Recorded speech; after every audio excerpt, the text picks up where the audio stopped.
Oh, the resurrection. Yan, the resurrection. It's divided into three parts. Understanding the resurrection of Jesus, the resurrection of the believers, and then summary of the course. Notice, yung course na yung tinatapos dyan, not just First Corinthians. So, sorry. Yan. I borrowed from Millard Erickson's systematic theology. No? The Gospels contain about testimony to the resurrection of Christ. No? In addition to these detailed narratives in the four Gospels, the book of Acts is a story of the apostles' proclamation of the resurrection. The epistles depend entirely on the assumption that Jesus is a living, reigning Savior who is now the exalted head of the church, who is to be trusted, worshipped, and adored, and who will someday return in power and great glory to reign as king over the earth. No? Si Millard Erickson is dispensational, so he looks forward na upon the coming of Christ is the millennial reign. No? I'm not, siguro we'll have time when we get to sa Book of Revelation. The Book of Revelation repeatedly shows the risen Christ reigning in heaven and predicts his return to conquer his enemies and reign in glory. Thus, the entire New Testament bears witness to the resurrection. Nature of Christ's resurrection was not simply coming back from the dead experience, no, but rather when he rose from the dead, Jesus was the first fruits, no, yung of a new kind of human life, a life in which his body was made perfect, no longer subject to weakness, aging, or death, but able to live eternally. According to Raymond Brown, the importance of chapter 15 of 1 Corinthians can hardly be overemphasized. It continues the earliest extended written account of the resurrection of Jesus and the earliest preserved Christian testimony concerning the resurrection. So, issues about the resurrection is Paul opposing 1 Corinthians, the Greek point of view which holds to the immortality of the soul and rejects the resurrection of the body. Is he arguing against Corinthians who do not oppose the resurrection of Christ, but who do dispute the resurrection of the dead? Or is he resisting those who deny the resurrection of Christ, but believe in the exalted and ascended Christ? Is he confronting Corinthians who believe that the resurrection has already taken place for them? And we may skip to this view. Pagan view. From Ben Witherington, scholars have frequently noted the realized eschatology of realized meaning they have already experienced they are now living in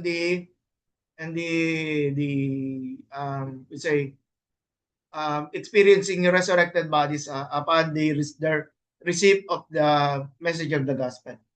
We are now in a better position to provide that explanation. Greco-Roman paganism did not place much stress on a blessed afterlife.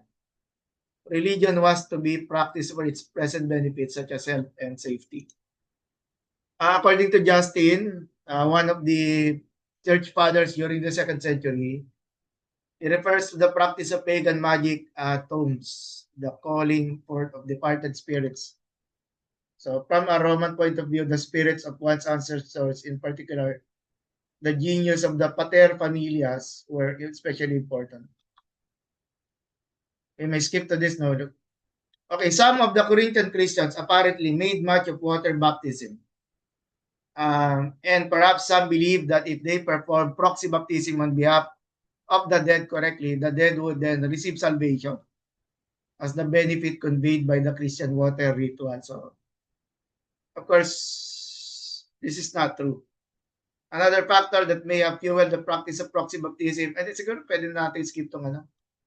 So, yung resurrection of Christ, according to Raymond Collins, the resurrection of Christ, though singular, is not a reality that affected Christ alone. As a Jew of the Pharisaic persuasion, referring to Paul in Philippians, background Philippians 3, Paul held that the resurrection of the dead is God's ultimate salvific act. The resurrection of Christ from the dead is the inaugural event in the resurrection of the dead. The resurrection of Christ stands or falls with the possibility of the resurrection of all believers. If Christ has been raised, it is possible for all believers to be raised. Kasi he can do anything that he wishes. If resurrection from the dead is in principle an impossibility, then Yun yung sinasabi sa 1 Corinthians 15. If the dead have not been raised, or something like that. The creed speaks of Christ, yung sa Apostles' Creed, no? A Christological title that dominates.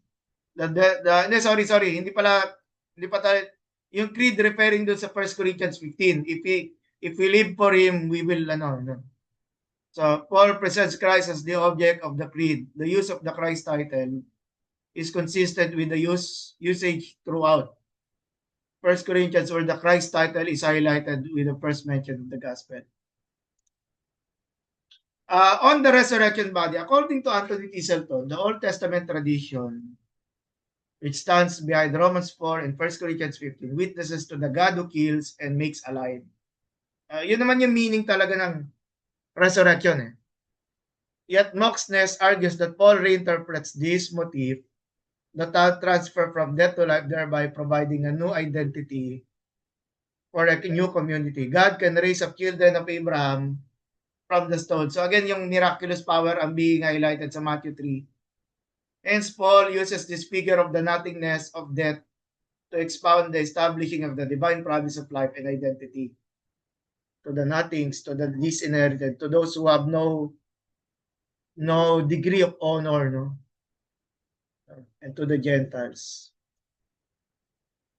Raymond Brown, someone will ask about the resurrection body. Jews debated the question, in what shape will those live who live in thy day? And the Greeks believed not in the resurrection of the body, but the immortality of the soul. So ano lang daw, soul lang, and the body will not be resurrected. But for the Christian faith, same with Jesus as the model, foolish man, Paul declares the only way a seed that you plant can live is for it to die. That precedes life. It means that a seed is buried, and in the resurrection, it becomes another kind of body. So it's no longer a seed, it is something else. It is now become a plant. Yes, as it is with the seeds, a few minutes for me, 8 minutes. So it is with the resurrection of the dead. First, the body that dies is perishable, subject to decay because it is part of the world that is subject to corruption. The body that is raised is imperishable, free of corruption. And second, the body that is buried is characterized by dishonor or humiliation, yung perishable, dishonor. The body that raised is marked by glory or splendor. Philippians 3. Third, the body that dies is stamped by weakness, physical and spiritual, and is the victim of death, while the body that is raised is marked by power or strength because it will be given by him who has the might to raise the dead.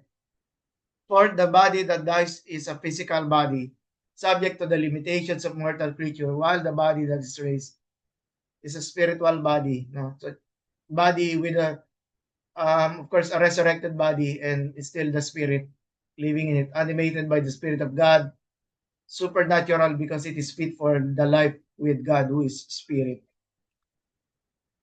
A few moments, no, yung kay Raymond Brown, it is important to observe that Paul does not consider body and soul two conflicting elements, like in Platonic philosophy. In the nature of man, as the Greeks did, body stands for the whole man. It's not the body is evil while the spirit is good. No. The body has been forgiven by Jesus, but it still has the fleshly desires and tendencies to sin. No? But it is not evil. It is on the sight of God, it is beloved. So Craig Keener, Paul points out that the God is able to create very different kinds of bodies, including heavenly bodies of glory.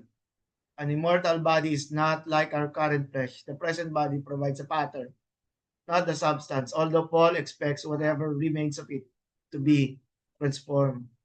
Because what is sown is raised. Thus, although Paul contends for a bodily resurrection, it is a body of glory rather than of flesh. Okay? A particular kind of heavenly rather than any earthly sort of body. Responding against those who believe the Corinthian enthusiasts, no? Who believe that they have already experienced the resurrection. Paul is telling them they have not. So God's final victory. Consequently, the resurrection is the significance of God's final victory for humanity, as in liberation from sin and death, that is expressed in the offering of thanks to God who gives us the glory. This victory belongs to God, but it is not for God alone, because it is the victory of God's sovereign saving love. It is also for us, the whole of creation. Yan ba yun? Ay, ito na lang. Yet for Paul, the one whom God raised from the dead, and through whom God's victory is won, remains the crucified Christ, and the cross remains the place where God's will and power to save are definitely revealed. A crown has not replaced the cross as implementing of God's power, nor has Christ's resurrection canceled out his crucifixion. Rather, in raising Christ from the dead, God has confirmed and established the cross as the definitive and continuing norm for life in Christ. Okay, so we're done, and I guess I'm complying with the office, what the office told me. Sabi niya, Pastor, it's not 8 to 4, it's 8 to 5. Actually tayo 8 to 11, tapos ano raw tayo 8 hours. Pero what can you say? Itong ating na-divide ba tayo? na or are we again yung experience natin today, a few more something that you already know, something mga bagong information that you've learned.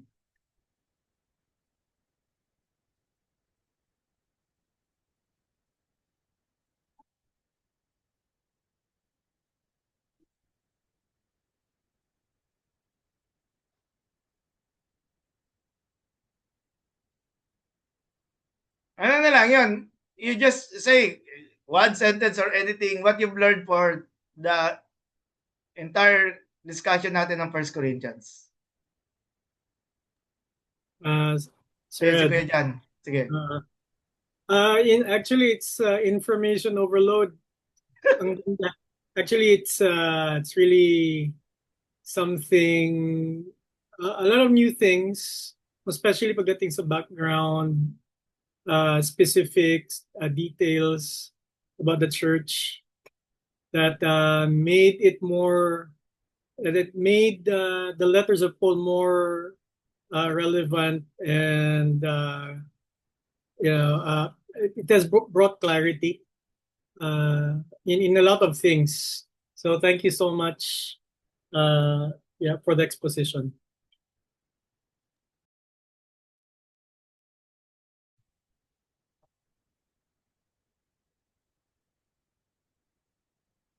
O ano naman, yung iba, para hindi mapanis yung laway, no? For our international friends, laway means saliva, so it doesn't get stale or anything else. Sige.